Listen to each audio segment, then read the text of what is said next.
Hey everyone, today I'm going to talk about why Bushiroad might have released the best reprint product in Festival Collection 2023. Because they managed to merge a Festival Collection and a lyrical product together into one, and looking at the single prices at least, there is a lot of value in this pack. Now, I'm going to have to talk about reprints as well, because of reprints, and I have to talk about reprints on a high level. But let's first take a look at the card prices. So first off, you have a bunch of the new cards like Ballista and all that. They're pretty decent price. I'm gonna say on release, a lot of these prices were way lower. Yeah, Forbidol was, I remember in the single digits, Red OT was like $10 cheaper, but now they're like pretty value. Right, they're pretty value. Even Celestial, right, on release was, I think it was around $4, $4.40 or $4.20, right? And now it's pretty much doubled in price. There's just a lot of interest in it, and then the rest is just kind of sit the same, just pretty decently high price, right? And then the ones to notice are your Yuikas, your Halbeis, right, your Emmeline. These cards are still extremely high, and you'll probably be going, dang, these reprints didn't do anything, right? Why are they not $0 already? These cards should be like $3. I should be able to buy 4 of them, no sweat. Let's talk about why for a sec. Let's look at the other reprints in this set for now. So first off, bam. Well, look at this, page 3, we see the Bulbamines, the Gungarams, right? These used to be pretty expensive in price, but they've been reprinted so many times that, they're not that pricey anymore. Even Eileens, I remember when Kyrie grade 4 was a thing, these Eileens were very, very expensive, but now not so much. Same thing with things like the effect triggers. Effect triggers have gone down in price. Let's go back a page to page 2, you'll see some more reprints there. But there was a time when, effect triggers, draw triggers, they used to be like $10, $12. I would know because someone I know bought out all the triggers from at least TCG player, and then the draw triggers here. Yeah, they're single digits now. They're single digits now. Bermuda effect triggers were high. They're still pretty good. Crit triggers, crit effect crits. Didn't they hit double digits at some point? And now they're single digits again, which is where they should be, right? At least semi-accessible. Now, just a heads up as well, I am coming from a region where TCG play doesn't exist, so some of these prices, I probably can't see 90% of the prices. That's just how it is. But we all know TCG players should be a lower priced than normal, so yeah, take off like maybe $2 or something. It's just go to your local price, but at least it's at least a decent metric to see, right? Other cards that have gone down in price. Melty, I remember when we had to buy Melties, wasn't cheap, but now it's only a $4 card, so at least you can buy for it. Aura, right? This used to be huge. When Lutetia was the big deal, she was also a big deal. She was double digits, but went up to like $15, $20 or something, right? But now $3.40.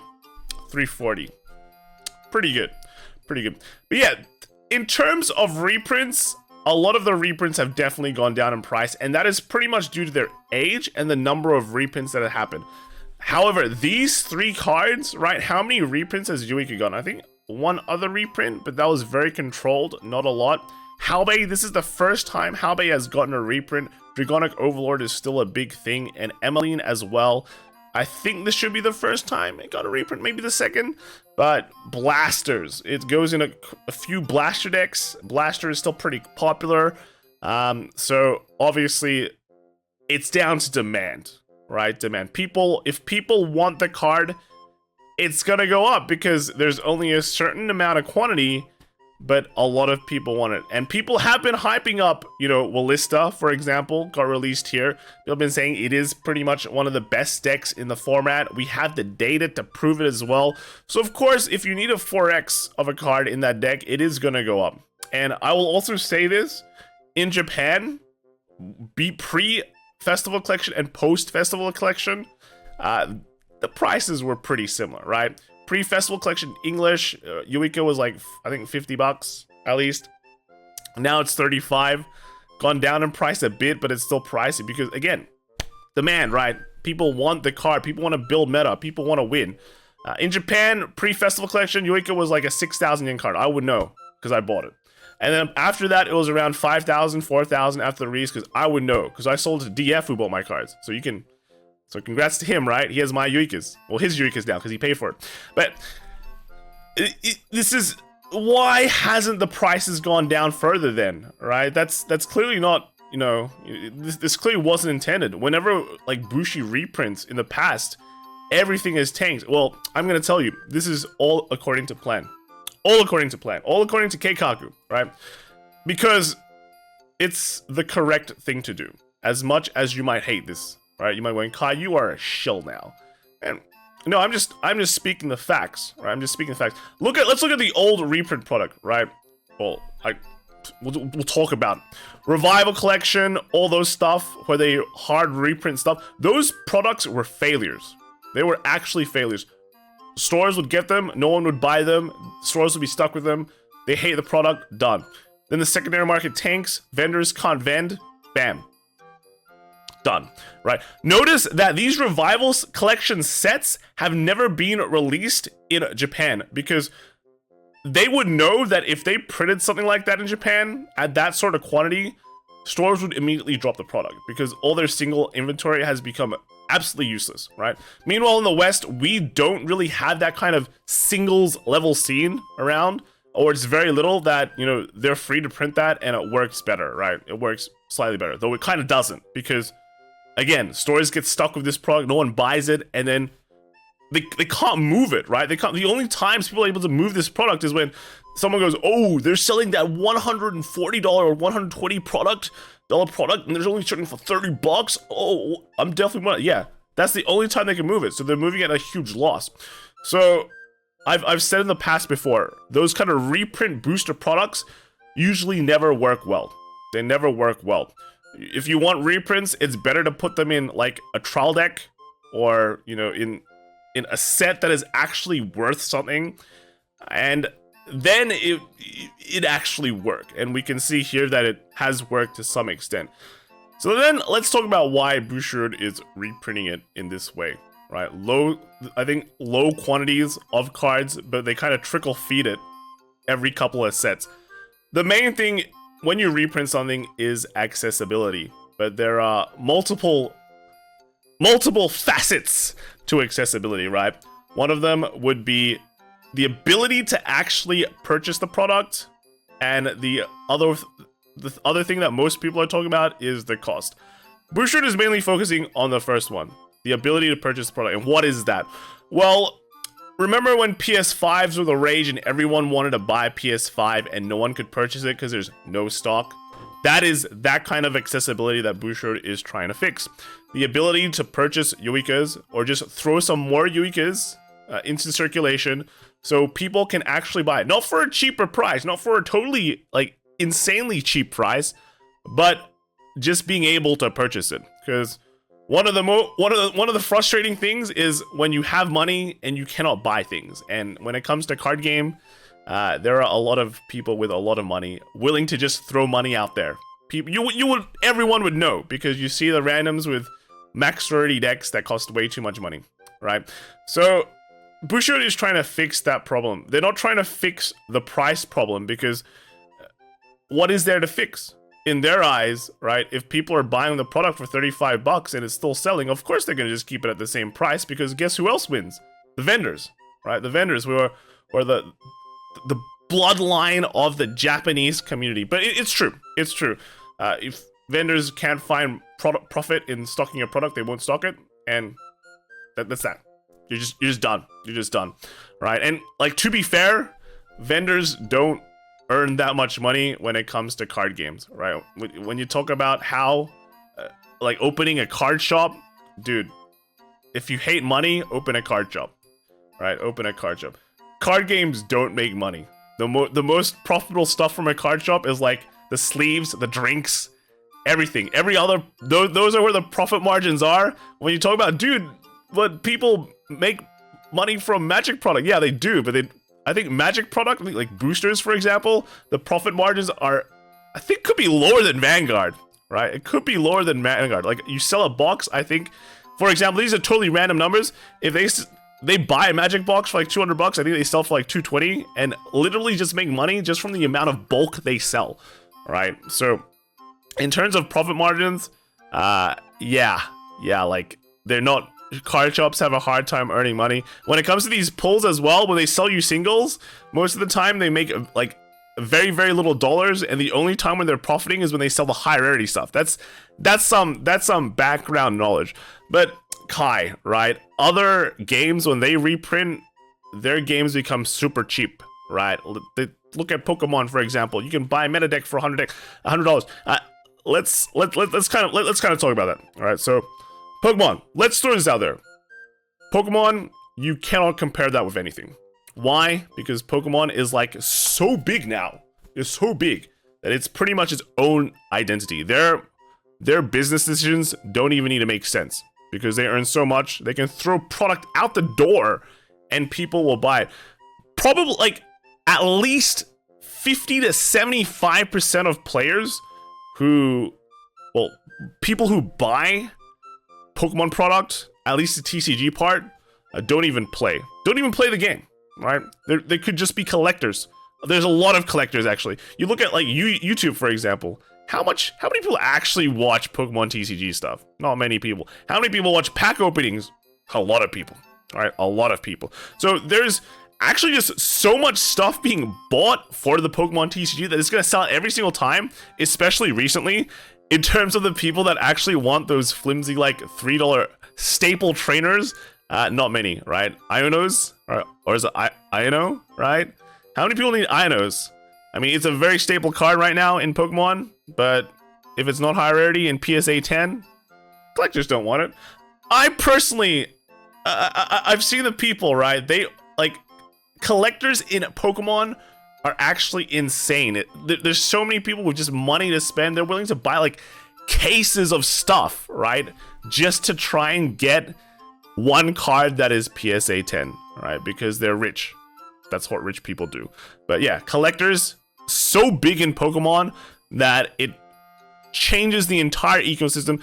If you're a Pokemon TCG player, you would benefit from that because your prices are very, very low, but it's uncomparable to other games. You don't have like a huge portion of your player base in Yu-Gi-Oh, for example, be collectors. They're just willing to buy cases, throw all that bulk out there, and suddenly your game is cheap.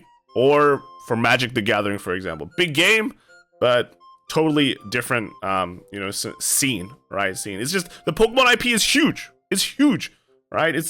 They're playing 7D chess right now compared to every single other card game. So Pokemon is a huge anomaly, but at the same time, it's not, right? At the same time, it's not. Let's talk about this card, Cramomatic. Maybe I zoom in here. You see this price? It is currently 5,000 yen. I think about a couple of months ago, it was like 8,000 yen.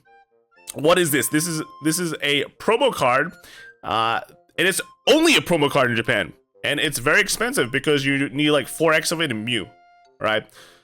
So in terms of promo prices, we have the same issue here, and why is that? It's pretty much demand. People need this card. People need this card. It's hard to get. There's not much supply, so prices go up. Right? Prices go up. Same thing with Champions Festival. It's a Worlds exclusive card. You have to be a Worlds competitor to get the card. Currently, there's Theorycraft that is played. Well, you can pay $1,000 for it. Maybe cheaper if you're European, right? There's less demand for the European versions because less people can speak French, Italian, and all that, right? But more people can speak English, and a lot of Japanese people want it. So those prices are in the thousands, right? So again, it's down to supply and demand. Not much supply, a lot of demand. Yeah. What about Yu-Gi-Oh? Yu-Gi-Oh right now I think is in a cheap phase, right? They've reprinted everything, and now you can kind of buy a Yu-Gi-Oh deck for slightly cheaper. Don't quote me on that. I don't do that much research in Yu-Gi-Oh. It is what people tell me, but I've also heard that, let's say the meta shifts in a week, or a ban list comes, or new product comes, where the card is, where like a staple card is like a secret rare, then the game is going to become very, very expensive again. The time when I played, I remember when zombie decks were tier 1, but no one could afford it because back then they released like 4 English exclusive zombie cards as secret rares in a pack, and there were like 20 secret rares, and this was before secret rares became easier to obtain. So the zombie deck was like over, you know, $1,000 to build, and then you had to buy a Crush Card Virus, which was Shonen Jump exclusive, right? So, you know, Yu-Gi-Oh! Has had its expensive points. It's also had its cheap points. But then, you know, now that it's at a cheap point, guess what happens next? Eventually, there's going to be an expensive point when, you know, they release new power or new staples, and you have to buy it, right? Up and down, up and down. That's the market, right? That's the market. And what about Magic the Gathering? Well, Magic's also done some... Actually, Magic has done a very similar reprint policy than, you know, when you compare it to what Bushiroad is doing. And let's look at Tarmogoyf. I don't know if you guys are around when Tarmogoyf was a thing, but as you can see from this, let me zoom in again. You know, Tarmogoyf was a, you know, it was a okay card, $50. Right now it's very cheap. Right now it's very cheap. Well, compared to before, but at some point it was a $200 card. And guess what happened when it was a $200 card? They reprinted the card, right? I think 8 years after release, though. They reprinted the card 8 years after release in Modern Masters 1. And guess what happened? People sold the card, and then the price stayed the same, and people going, why did the price crash? Well, because Modern Masters, I think it's like a very expensive set. It's like $10 a booster or something like that. It's a very limited set, and in that set, I think even Tarmogoyf might have been more limited printing compared to all the other cards. And they didn't tell you that, right? But yeah, it got reprinted, and then, you know, the price stayed the same, which is similar to what is happening with the Festival Collection, right? Yoika's kind of stayed the same. Maybe it went down by $10, but it's still quite high. And it wasn't until way later when finally, I think there were, if you look at the amount of reprints Tarmogoyf gets, right? Quite a few. Right, quite a few. Until like recently, that it's come down in price quite heavily. Back at some point it was back to the same price, but it's been around for what, 15 years, and finally it's gone down in price, you know? And you can explain that with, you know, general power creep and just more of these cards floating around or people selling their card. Right, so eventually cards go down, and we do see that the same thing with here, you know, effect triggers go down when you eventually print more and more.